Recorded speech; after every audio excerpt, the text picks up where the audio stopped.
What's up sa inyo mga tropa? Nagbabalik na naman tayo dito sa ating Converge content.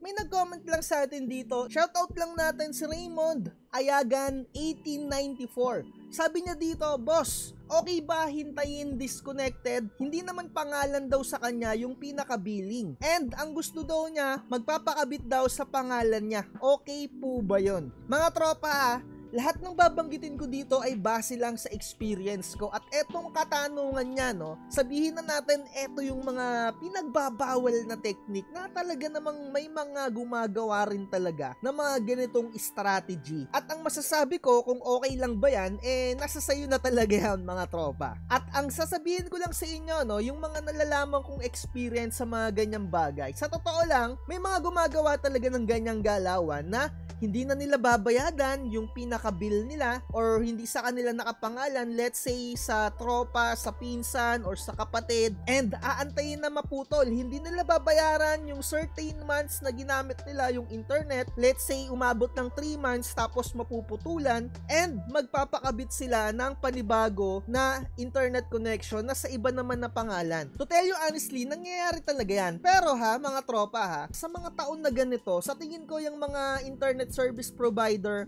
kahit papano alam na yung mga modus operandi na mga ganyan. And talagang before, ako personally, natry ko na rin yung ganyan. Hindi ko lang alam ngayon, mga tropa, kung naghigpit na sila. Kasi nakikita nila, na-check nila yan kung yung pinaka-location meron ng existing, di ba? What I mean, merong previous na internet na hindi binayaran and magpapalit lang ng account or ibang pangalan naman yung gagamitin sa pag-i-install. Hindi ko lang sure kung naghigpit sila or maghihigpit sila sa mga ganyang modus operandi, 'di ba? Maaaring payagan ka na makapagpakabit sa ibang pangalan ulit, maaaring hindi din. Kung talagang ikaw desidido ka sa mga ganyang galawan, nasa sayo na lang talaga yan. Pero para sa akin, bilang mamamayang Pilipino, kung nagagamit mo naman talaga yung internet na yon na kung ano yung meron ka, bayaran mo na lang yan kung nagagamit mo naman na yan kahit na hindi nakapangalan sa'yo, di ba? So kung gusto mo lang naman, ang problema mo gusto mong mapalipat sa pangalan mo, I highly recommend pumunta ka na lang sa pinaka-Converge office, di ba? So papaano ninyo malalaman yung pinaka-location ng Converge office nila? Pumunta na lang kayo dito sa gofiber.ph/branches. Makikita ninyo dito, select lang kayo ng location kung tagsaan kayo and i-click na ninyo, makikita na ninyo sa mismong mapa, nakapin na dyan, hanapin nyo na lang yung pinakamalapit sa inyo na Converge office. Diyan kayo magtanong kung papaano magpa-change name, di ba?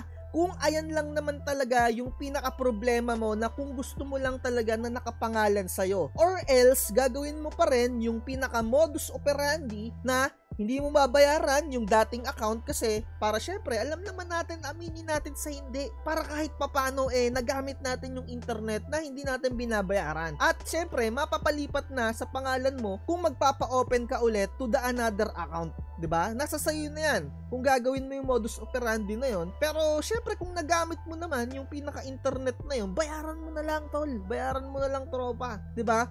Ipalipat mo na lang talaga sa pangalan mo. Yan lang talaga yung mararecommend ko sa'yo. Syempre, di ba, galit na galit nga tayo sa mga alam naman natin na mga magnanakaw sa gobyerno.